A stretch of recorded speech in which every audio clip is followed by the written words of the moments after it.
Our treasure hunt topic is built environment.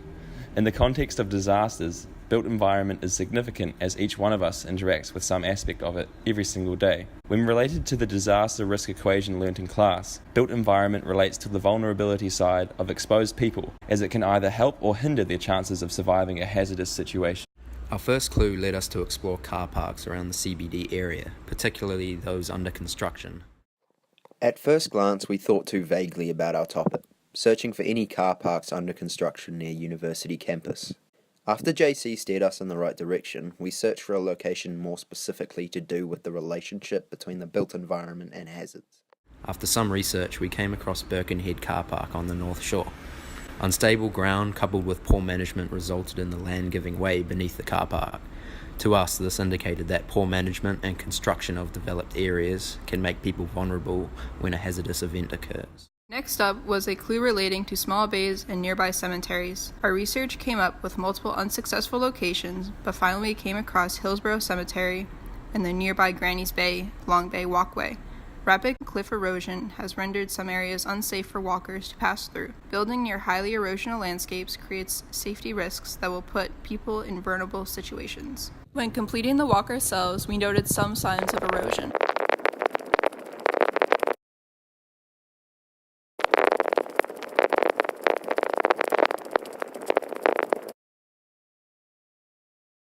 The third clue provided an aerial photograph of the Hillsborough area captioned 50 years of urbanization.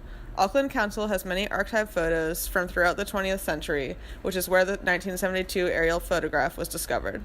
A comparison between the two photos showed that vast urbanization of the area put an increased number of people at risk of sea level rise and large storms as the built environment expanded and intensified. The final clue of the first stage was related to volcanoes. Auckland is built on multiple dormant volcanic cones, which are major tourist attractions. Central to them all is Mount Eden, located in a major urban area with easy car and pedestrian access. The nearby street, aptly named Volcanic Street, highlights people's fascinations with these obviously hazardous landscapes, and the risk that they pose to Auckland's safety is increased by the dormant, not extinct nature of the volcanic field. A built environment can be vulnerable to simply due to its location.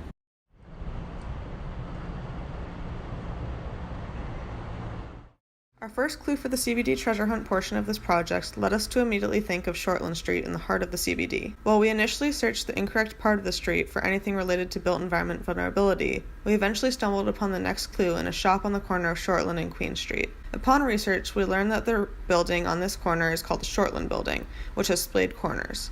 The building has more footing points, so it's more securely grounded. In the event of a hazard such as an earthquake, the building has extra protection against collapsing. This is one example of the built environment being constructed as to be safe or even helpful in the event of a hazard. In our next clue during the treasure hunt, the next crater in the city, we researched the creation and location of where a new crater could possibly be. This of course not meaning a literal crater, but the new plan for a submerged sunken bowl type stadium for the waterfront, named the Crater. The stadium would be incorporated and sunk into the dock area where the Cloud building is currently situated, with most of it being under the current water level. The hazard risk involved with the structure would be rather high in both short and long-term instances, with vulnerabilities to hazards such as sea level rise, adverse ocean or weather conditions, and like much of Greater Auckland, tectonic activity. These are key drivers of possible hazard events that could cause irreparable devastation to the crater arena and the people situated in and around it during an event. The capacity of people in a hazard event here would be limited by the factor that so many people would be in a concentrated and closed-in area that would most likely make rapid evacuation efforts difficult. From this we can see how a built environment can be unnecessarily exposed to a greater risk of hazard events. Our last clue led us to the final destination of the treasure hunt. The clue contained 4 pictures, which when phonetically arranged, sounded like Princess Wharf. Wharfs are important for coastal cities and act as an extension of land onto the water. However, this develops possible hazards as sea level rise could threaten to ruin low wharfs. Other events, such as earthquakes, could also damage the wharf, which can make people on the wharf vulnerable to injury. Wharfs allow us to extend our built environment into the water, but can also carry risk if hazardous events occur.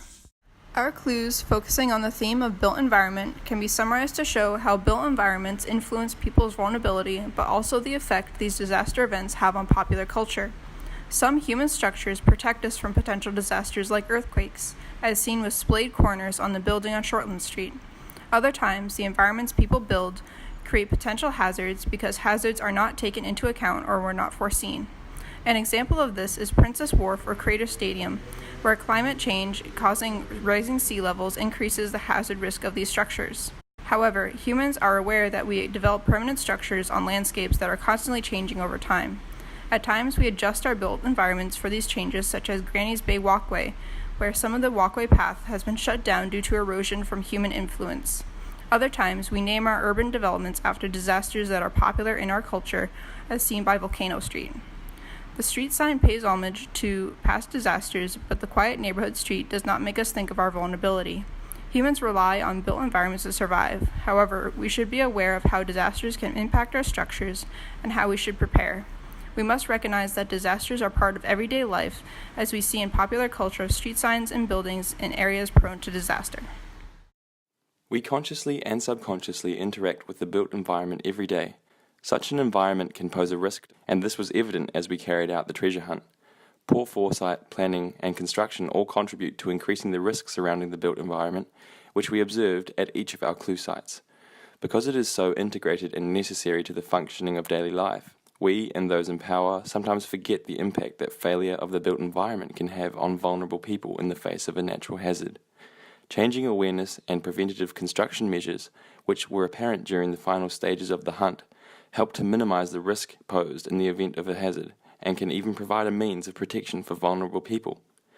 As we begin to accept humans' contribution to disasters, we will see more changes to the built environment, allowing more people to interact safely with it and therefore decreasing the number of vulnerable people in our cities.